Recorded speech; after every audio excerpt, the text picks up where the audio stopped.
unmute it. Thank you. All right, Coach, we're ready for you. Okay, how's it going today, everybody? Hey, Coach, the Colts have been one of the better defensive teams in the league this season. Just from reviewing tape and what you've seen so far, what's made them so effective on that side of the ball? Well, they're obviously talented, number one. I think they play extremely hard, number two. They get 7, 8, 9 men to the ball on almost every play. They don't make mistakes. They don't give up big plays. They're a consistent defense. They make you go the long, hard way. They poke the ball out of there. They strip it. They do a great job. And I think they complement their offense extremely well. And, you know, the addition of Buckner really fortifies their front. They got a former Raider, Danico Autry, who's playing really good. And I really like their linebacking core as well. And, you know, their young secondary with the addition of Xavier Rhodes is pretty good. They got players, they got coaches, and they got a lot of effort. John, I was just wondering if you could give us an update on the availability of Trent Brown, Jonathan Abram, and Josh Jacobs today. Well, they were available today. I'm going to, see how it goes this week. It's the first time Trent has really practiced with the first team in a while. We'll see how he feels tomorrow. John Abram returned in a limited capacity. Josh Jacobs did not participate, so we still have a lot of moving parts. Damon Arnett, Jeff Heath did not practice. We did re-sign Darryl Worley, although he can't play this week. We expect him to play and play soon. John, it seemed like you guys were able to get the ball to Waller downfield a little more last week. Was that something that was specific to the Jets defense or something you guys were looking to be able to do more? Well, we're looking to get Waller the ball as many times as possible because he's a great player. The opportunity presented itself. They blitzed 40 times, and a lot of those blitz coverages involve man-to-man coverage, so you try to go to your top dog, and that's what we did on several of those occasions. You said last year at one point sometimes coaches have to remind themselves the kicker's name, but you knew the name of Daniel Carlson. I'm assuming you still do, given the year he's put together for you. Can you talk about his year and why you'd have confidence if it comes down to one of these 4 games to win a game or to get into a playoff with him kicking? I really like him a lot. I think he's a talent. He's a rare talent. He's got a great demeanor about him. He's never too high. He's never too low. His first year kicking here, I think he made 17 in a row. He did run into some tough times last year, like a lot of these kickers do. I've seen great golfers, 3-putt greens. I don't think anybody's perfect, but he never lost his confidence. Rich Bisaccia, Byron Storer, our special teams coaches, believe in him. We got a great battery too. AJ Cole is a great holder. Trent is a really good long snapper, and I just think the kid is a money man. He's a guy I got a lot of confidence in. Coach, I know you've talked about this before, but now with Vic out there, there's 6 Clemson guys that you guys have on the team. What is it about that program you guys like, and what does it bring for you guys to have so many guys that are familiar with each other and familiar with that program? I don't know if that's a coincidence or not. Obviously, we like good players like everybody else, and there's a lot of good ones at Clemson, and I know Dabo Swinney and some of their coaches there. They do a great job mentoring these players. They come in here with a good work ethic, big upside, and the ability to learn, and they can take criticism. They're mentally tough kids, and we'll keep our doors open for more Tigers in the future. Yeah, John, Derek was talking the other day about the running game and how when he looks at it, he sees, look, the creases and stuff are still there. We can still do this. So do you still see the last few weeks? Have you seen, are you a block away or very close to breaking some runs? I don't know. I haven't been happy with it the last couple games. I know our guys haven't either. And we can be optimistic and we can be realistic. And I'm going to be realistic. We got to do a better job. We got to have better plans. We got to coach better. We got to do it better. And I'll just leave it at that. It's never good enough. Kind of like our pass rush. No matter how good it is, some weeks it's still never good enough. We feed our families with our running game. We got to be able to run out the clock at the end of the game like we did in Arrowhead. We got to be able to convert in short yardage. We didn't do that in Atlanta, and it still, irritates all of us. So we got to do better, and we made the effort to get better today. Coach, there's a lot of teams that aren't in your shoes. How kind of gratifying, satisfying is it that you kind of hold, like similar to last year, you kind of hold destiny in your hands again with these final 4 games? Well, we've worked hard to get here. I mean, we've won some nail biters. We've had 7 games on the road. After 12 ball games, 7 of them have been on the road. A lot of them have been across country during the pandemic. It's been a challenge. We've had a lot of injuries. So we paid the price to get here, and we'll see. We'll see who helps us land the plane. We need some of these passengers to jump on, We got good football teams coming in here that have the same aspirations that we do. And we know we got to play better, and we know we're going to get everybody's best shot. And John, there's probably some guys I'm not thinking of, but I don't know how many 6'7" 3 techniques have been around that play like Buckner. I mean, how is he unusual in that regard? Yeah, he really is. He is. He's a guy. He has a great stamina and down-to-down competitiveness of him for that big of a man. I really like him. We liked him as a 49er. Loved him at Oregon. I can see why Chris Ballard and the Colts sacrificed the contract and the draft pick to get him. He's a hell of a player, and he made his presence felt last week against Houston. He's going to be a handful for us. One more question, Anthony. Hey, Coach.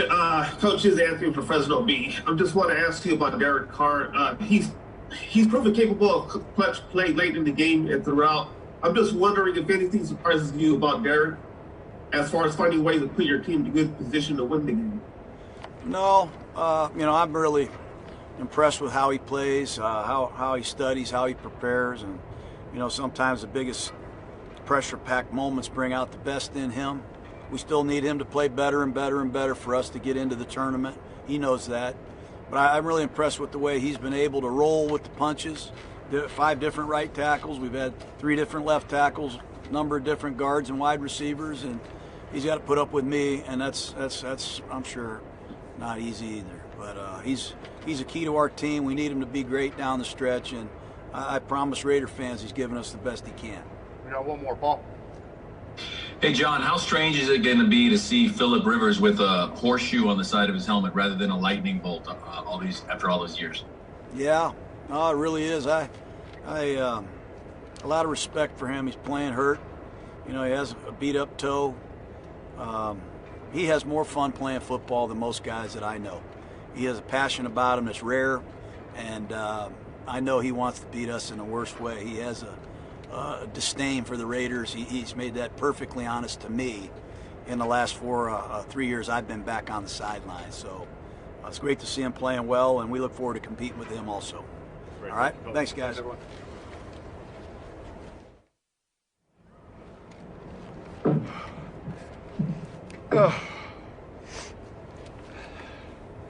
All right. Hey, Derek, the Colts have had one of the better defenses in the league. From film stands out about them and then effective on that side of the ball. It was cutting out a little bit. You said talk about them and what we're expecting on that side of the ball? Yeah, just what makes them so effective on that side of the ball. Gotcha. It really starts up front for them. They have a great front, variety in their scheme, great coaches. I mean, they punch the heck out of the football, trying to take the ball away. They've won a couple games on fumbles, here lately. And, we have to do a better job as a team of taking care of the football. So they're watching our film, licking their chops, trying to take the ball away from us. So starts up front. The linebackers can run. They're all good players. Secondary, fast, physical, good players, experienced players. And it shows, man. They've had a really great season. And, played against some of these guys, in the past. And I just know how talented they are and how tough they are to play against. They're a really good defense, one of the best in the NFL. And, I think it all starts with their scheme, but, their front obviously is just, generates a lot of problems. Derek, when you're getting blitzed as much as you were on Sunday, what kind of luxury is it to have a guy like Waller who can win a one-on-one matchup and where he's going to be? Just the chemistry that you guys have, how much does that help you against the blitz? No, I'm glad you said that, man. It's so I can just talk more good things about Waller. Whenever any quarterback, you ask any quarterback, whenever you have a guy that it's man-to-man coverage and you know he can win, you can confidently against any blitz take your drop, step up and throw him the ball. and it's not always perfect because there's moving parts, but whenever you get chemistry and you've played a lot of games, him and I can say now we've played a lot of games together. We have a lot of experience together, and the knowledge and the just before you take that snap, you have a guy that can win like that. It makes all the difference in the world, and you can play more confidently at the position. It's not hesitant. Oh, did he win? Now I throw it. I'm cutting it loose before he breaks. I know. If he has an option or a choice route, I know where he's going to break before he even does it, so I can throw it earlier, which is a good thing because he'll have more separation, if I can throw it to him earlier. So I can't stress how much that matters, especially, for you watch some young quarterbacks today, it's you got to do it now or you're gone, you got to do it now or it's somebody else. And I've just been blessed, man, to grow in this system for the last couple of years with some similar players because it's time on task. It really, really matters. And just thankful for our organization, doing things the right way because, as a quarterback, I can play better, Josh. I can play at a different level, cutting it loose and things like that. It's just when you have guys like that, it helps a lot. Derek, is it going to be weird for you going up against Phillip Rivers now, going up against him as a Charger for so many years and now he's a Colt? And what do you think he provides to this offense, and what do you think he has around him that's so much more different than when he was with the Chargers? Oh yeah, I have nothing but respect for Phillip. I've competed against him now. This will be my 7th year, playing against him, and Phillip knows our franchise very well, obviously, and I think he's a Hall of Fame quarterback. I think he's one of the best to ever play. He's unbelievable to watch. Some of the throws he makes with anticipation and accuracy. He plays the game at a different level mentally than a lot of quarterbacks play the game nowadays. He's making checks at the line and doing things like that. A lot of people don't do that stuff anymore, and he still does. And it's as an old soul, it's fun for me to watch because I respect the heck out of him.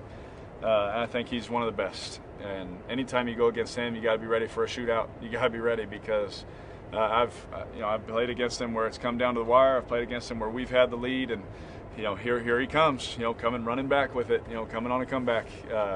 I've played some games where he blew us out. He's an unbelievable competitor, and nothing but respect for him. I think I can't really remember off the top of my head. I don't play safety, so I don't watch the Chargers offense much, but or the Colts offense. But I just know what kind of player he is in person, and again, nothing but respect for him, and I think, again, he's one of the best, to really ever play the game. Derek, you mentioned within the last week, I can't remember when it was though, but how anxious you are to get into the postseason and play your first postseason game. Similar to last year, you guys kind of control your own destiny again with these final 4 games. Yeah, we, again, I said that, being serious, like I would love nothing more than to be able to do that. I really, y'all know, it's been a long wait for me. So I would love nothing more than to be able to do that. But if we don't win this game, it doesn't mean anything. So we have our work cut out for us against one of the best teams in the NFL. They've had some close losses. They've had some close games. But when you turn that tape on, it just jumps out at you how good they are. So, we got to bring it. We got to be ready to play. Because if not, they'll come and run us out of our own stadium. So, as much as I'd love to be get ahead and think about those things, it doesn't matter if we don't take care of business. Derek, you've talked pretty much since the beginning of the year about this being an offense that can win it if you run it, you can win it if you throw it, and being able to do both those things is good. But ideally, you guys want, Gruden wants balance, you want balance. How important is it to kind of reestablish the running part of it this game as well as the last 4? Yeah, balance makes my job really a lot easier. Balance, fronting and passing makes the O-line's job a lot easier. When we can do that, it helps. Having balance opens up the play action game more. It opens, when you do drop back, they're not just full tilt, pinned their ears back, with games everywhere and making it tough on everybody. But we've proven what's nice about that, Jerry, is we've proven that if we do have to do it that way, we can do it. And it doesn't make it easy, but we can win that way. And so, obviously, we want things to be better, and obviously we want if we can run the ball, really well, it opens up a lot of things, make things easier. But at the same time, we're in a single elimination kind of mindset. Maybe it's not that way, maybe it is, but our mindset is whatever we have to do to win it, let's just do that. Hey, Derek, I guess I'll give you one more chance to talk about Darren Waller. I want to take you back a couple years. Was there a moment, or when was it that you realized that you guys had something special in him?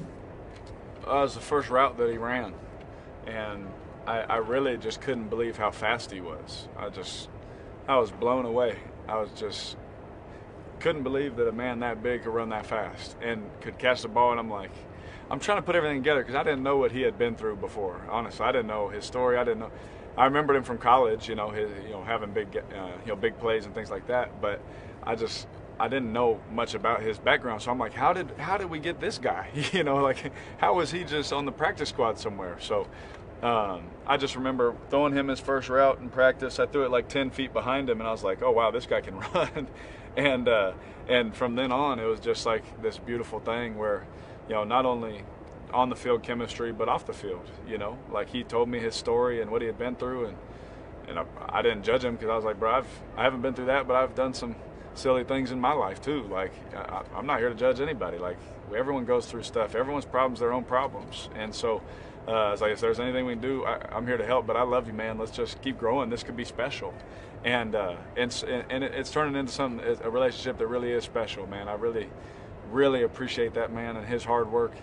As much as we ask of him, as much, of the routes. He caught 13 balls for 200 yards as a tight end. That's insane. And then on the last play of the game, we asked him to pass protect for like 4 seconds so we can launch a go ball. The dude's just unbelievable. He gets the credit because the fantasy stat people love his touchdowns and stuff like that. He doesn't get nearly enough credit for what he can do in the run and pass game protection wise. He's the complete package. I think he's the best in the league.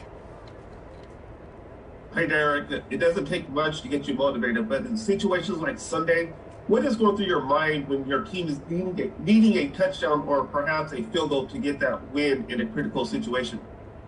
That's a good question, Anthony. So many times in my career we've been in that position where early on it's like, you don't know how to act. You got to calm down, do your job, and try and figure it out. And the more times you kind of go through it, it's like anything. It's just like experience, and experience with people you've done it with before. And some of these young guys are learning, how we do things around here. And if it's winning a game on the last play, then we got to do it. But you just take a breath, and at the end of the day, what I've learned, doesn't matter who's in the stands, who's not in the stands, doesn't matter what field you're on. When you go the next day, you turn the film on, or that night, you look at it and you say, did we execute? And so really in that moment, you just take a deep breath and you say, I just got to take my right drop, I got to make the right read, and I got to throw the ball accurately. And you try your best to do those things. And like Coach Cable always says, don't make stuff up. Just do right, just do the right thing, and it usually works out. Derek, I know it might be a process for Trent to get out there on Sunday, but how nice was it to see Trent Brown out of practice today, and what kind of lift can he give the offensive line to get this offense if he's ready to go these next 4 games? Oh yeah, it was. It's lovely to see Trent out at practice today. Anyone would be silly to say it wasn't. Our offensive line, I think, is the best in the NFL, and I love those guys, and I think that all of them should be Pro Bowlers. I think all of them should go and get every accolade ever because of what they've been able to do and how many positions they've played. And then when Trent gets healthy and he's coming back, you hope he can play, and then you see what could be, And again, it feels like we've been waiting all year, to see the whole group together. Feel like we've been waiting all year to see our whole offense at full tilt. Maybe we'll get there, maybe we won't, but if we can get to that point, it'd be nice to get some games under our belt together and see what we can do. But seeing Trent out there is awesome. I love that guy so much. I'm thankful for him, and I just hope everything, he's healthy and ready to rock. And Derek, I was going to follow up on Trent. What kind of impact does he have on a game as far as the game plans and both running and passing the ball? He has a big impact. In every NFL pocket, and this is not a knock at all on anybody. This is everybody. NFL pocket's usually like this. With Trent, it's like this. You see what I'm saying? Like, there's just so much more space to move. He's the best in the world at what he does. You know what I mean? And so it's just a credit to how dominant he is. It's like you drop back and you're like, there's nothing there, and it's, you can manipulate people more. You can do more things as a quarterback that you mentally want to do. You can do a lot of those things, and the chemistry of the reps together and things like that too. So he's a dominant player, in the run and the pass game. Even though he hasn't played, I think our offensive line has still been the best in the NFL. What we've been able to do, what they've been able to accomplish has been phenomenal. And now you add him back, it's like anything. Any good team, once you add another good piece or another starter back to the pie, I mean, it's unbelievable. You're thankful and all those kind of things, but he's just so dominant. There's just more room in the run game. There's more room in the pass game just because of how dominant he is of a football player. All set, Derek. Thank you. All right, thanks, guys. Thanks, E. Yep. Any other questions? Thank you.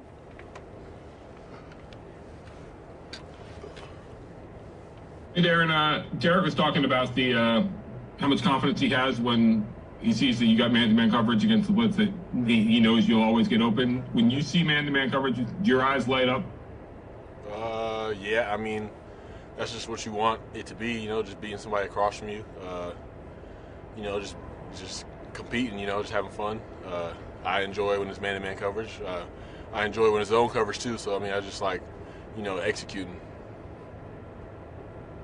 Aaron, just an early look off of game film. What is your first impressions of Darius Leonard? I mean, incredible linebacker, sideline to sideline player. Can run, can hit, great at, knocking the ball out. Brings energy, and, it looks like he's having fun. That defense is having fun playing football. So, I mean, as far as the linebackers go, he's as good as they come. Darren, if we can go back to the training camp, a lot of talk about your 3-year anniversary for sobriety, and then the fundraiser issue, and then you have a couple of big games, and then the New England game, and then sort of just a balance of games for you throughout. And then you have a monster game. What's this year been like for you this season since August on your mental game, and just and everything that you've been through? And is it something that you have to deal with? You're at practice, you're training, you're preparing, but then off the field, you're still in recovery in terms of, you're always going to be recovering. Has it been difficult? Has it made you stronger? Can you just kind of recap how this season has gone, and maybe how proud you are of yourself, and just the journey since then? Yeah, I feel like this season I've improved as a player and a person. There's been games where, the numbers weren't what, people may have expected or something like that. But I just feel like I've grown every week just in my mindset of, whether I have 20 yards or 200 yards, I still, come to work the next week with the same mindset the next day, and, just stay on top of my habits and things like that, and let the results take care of themselves. But yeah, I mean, it's been an exhausting journey. I feel like any NFL player would say it's exhausting to be here, and then you kind of add, off the field stuff onto your plate, trying to give back, and that, adds more and takes more energy. So yeah, it's been, it takes a lot to do it, but I see it as a blessing as well, so I don't see it as a burden. Hey, Darren, obviously you had a great year last year, and like you said, it seems like you've improved. You've kind of even one-upped it to this point of the season so far this year. What areas on the field do you feel like you've made strides in and gotten better over the last year? I would just say the consistency in the run blocking.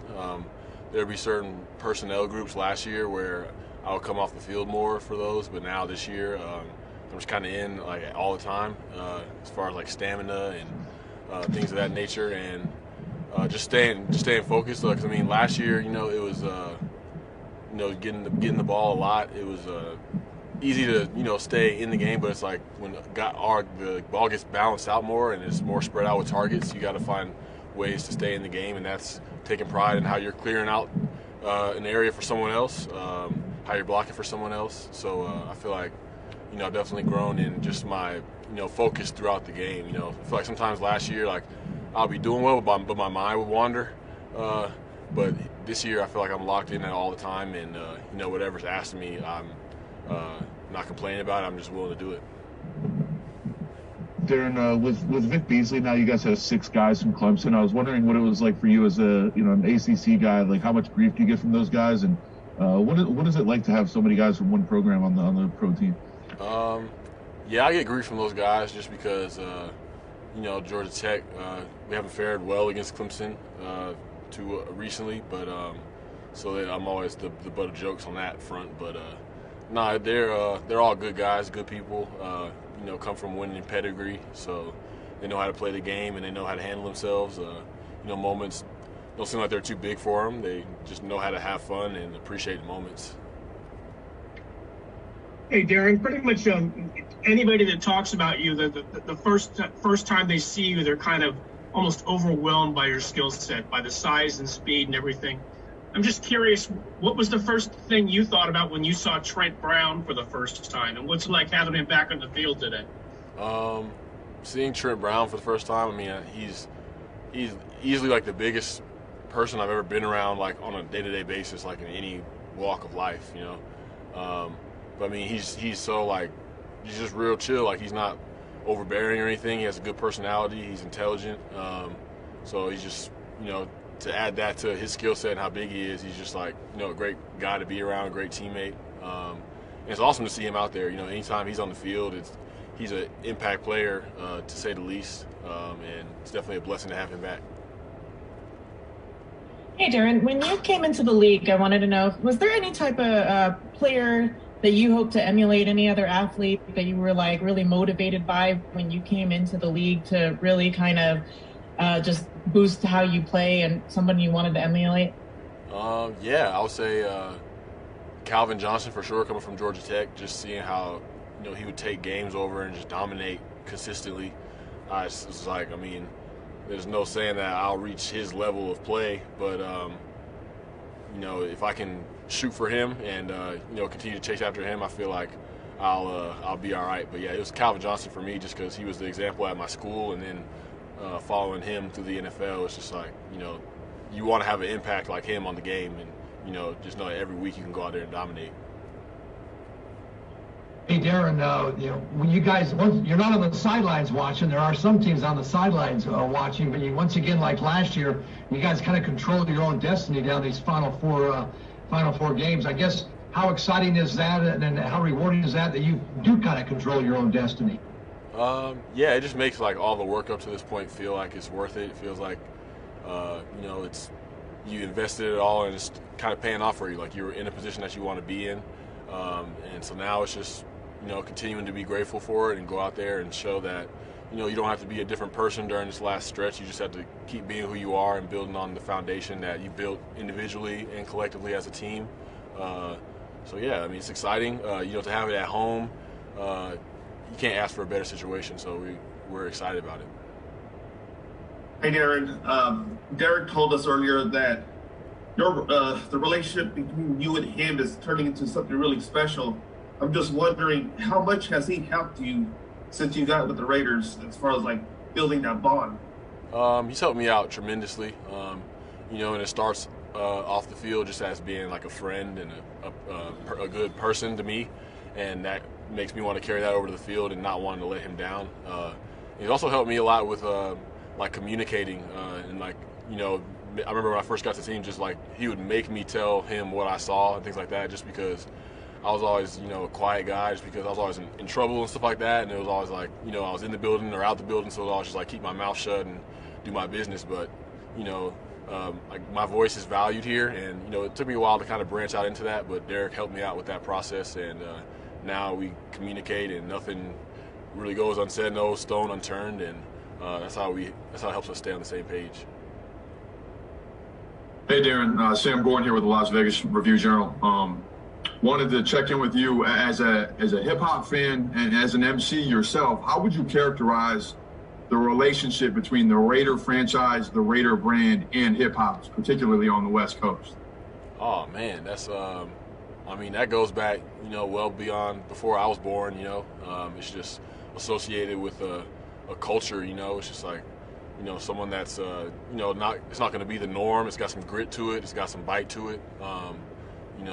It's aggressive, but it's also intelligent. If you look deep into the layers of it, there's a lot more to it than just the gritty nature. They're intelligent people that are creative, people that do everything in all walks of life. So just the Raider bond with hip hop is incredible, and I know that I want to keep representing that when I do it. That's why I take making my music seriously.